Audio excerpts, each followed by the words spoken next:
داستانے کربلا داستانے کربلا داستانے کربلا ہوگی بیان جس کو سن کر روئے گا سارا جہان داستانے کربلا ہوگی بیان جس کو سن کر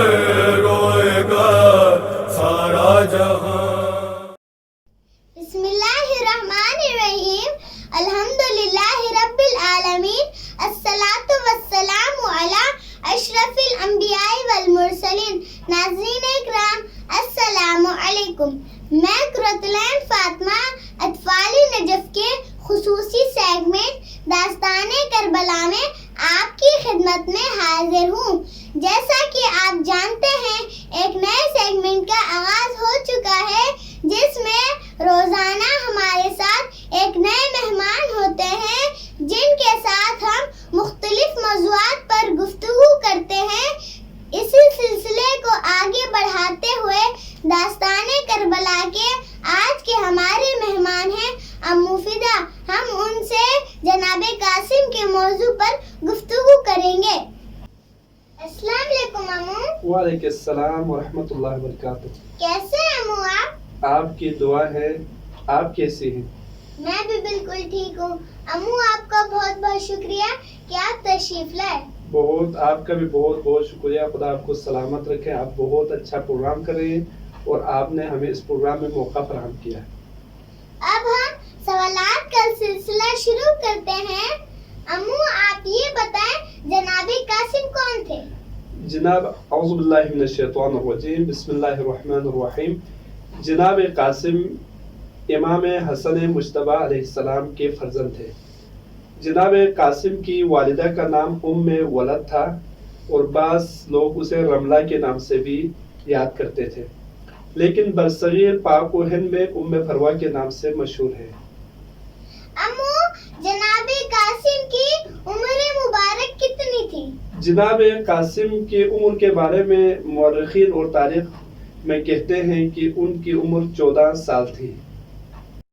امو جناب قاسم کے اور کتنے بھائی کربلا میں تھے؟ جناب قاسم کے 3 اور بھائی کربلا میں موجود تھے. ان میں سے ایک ان کا پدری اور مادری بھائی تھا جن کا نام ابو بکر ابن حسن تھا اور ان کو عبداللہ اکبر بھی کہا جاتا تھا. امو جب سب بھائی کربلا میں شہید ہو گئے تھے تو امام حسن کی نسل کیسے آگے بڑھی؟ ویسے تو کربلا میں امام حسن علیہ السلام کے 4 فرزند تھے جن میں سے 3 کربلا میں شہید ہوئے. حسن مصنع کے بارے میں بتایا جاتا ہے کہ دشمنوں نے ان کو لاشوں کے درمیان مردہ سمجھ کر چھوڑ کر چلے گئے جبکہ وہ شدید زخمی تھے.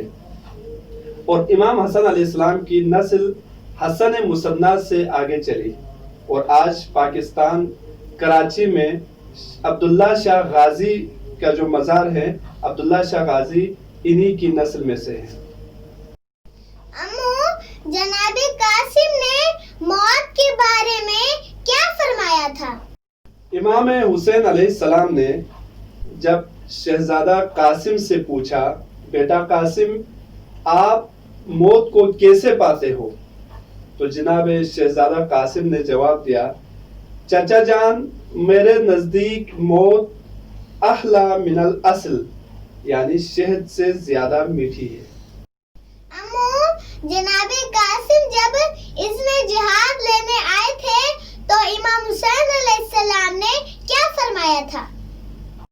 امام حسین علیہ السلام نے فرمایا، قاسم بیٹا تم میرے بھائی کی آخری نشانی ہو. مجھے جب بھی بھائی حسن کی یاد آتی ہے تو میں تم کو دیکھتا ہوں. اگر تم ہی چلے گئے تو میں بھائی حسن کو کیسے، ان کی صورت کو کیسے دیکھوں گا؟ امو کیا جناب قاسم کی اولاد بھی تھی؟ جناب قاسم علیہ السلام کی کوئی اولاد نہیں تھی. بلکہ ان کی شادی بھی نہیں ہوئی ہے۔ مقتل مکرم میں بتایا اور لکھا گیا ہے کہ جب جناب قاسم کربلا میں موجود تھے تو اس وقت جناب قاسم سن بلوغت تک ہی نہیں پہنچے تھے، بلکہ ان کی عمر 13 سے 14 برس لکھی گئی ہے۔ پھر جناب قاسم کو اجازت کیسے ملی؟ کہا جاتا ہے کہ جب جناب امام حسین علیہ السلام نے شہزادہ قاسم کو اذن جہاد نہیں دیا تو جناب قاسم علیہ السلام اپنے بابا امام حسن مجتبیٰ کی ایک تحریر کو لے کر آئے۔ جب مولا حسین علیہ السلام نے بائی کی تحریر کو دیکھا تو مولا بکا ان شدیدہ اونچی آواز میں روئے اور کہا قاسم بیٹا میں تمہیں اذن جہاد دیتا ہوں۔ جناب قاسم کی شہادت کے بارے میں ہمارے ناظرین کو کچھ بتائیں۔ حمید بن مسلم نے جناب شہزادہ قاسم کے قاتل عمر بن سعد بن نفیل ازدی سے پوچھا کہ تو اس نوعمر بچے سے کیا چاہتے ہو؟ تو اس نے جواب دیا خدا کی قسم میں اسے قتل کر دوں گا۔ اور اس نے جناب شہزادہ قاسم پر حملہ کیا اور وار کیا تو مولا شہزادہ قاسم زین سے زمین کی طرف آئے۔ جب زمین کربلا پر آ رہے تھے تو خیموں کا رخ کیا، آواز دی السلام علیکہ یا ابا عبداللہ، چاچا جان میرا آخری سلام قبول کریں۔ بس جیسے ہی سلام میں شہزادہ قاسم خیمے پر پہنچا، میرا مولا ابا عبداللہ الحسین ایسے کربلا کے میدان کی طرف آئے جیسے کوئی زخمی شیر کربلا کے میدان کی طرف آ رہا ہے، اور لشکر پر حملہ کیا اور قاتل شہزادہ قاسم پر وار کیا اور اس کا ایک بازو کٹ گیا اور وہ بھی گھوڑے سے زمین پر آئے۔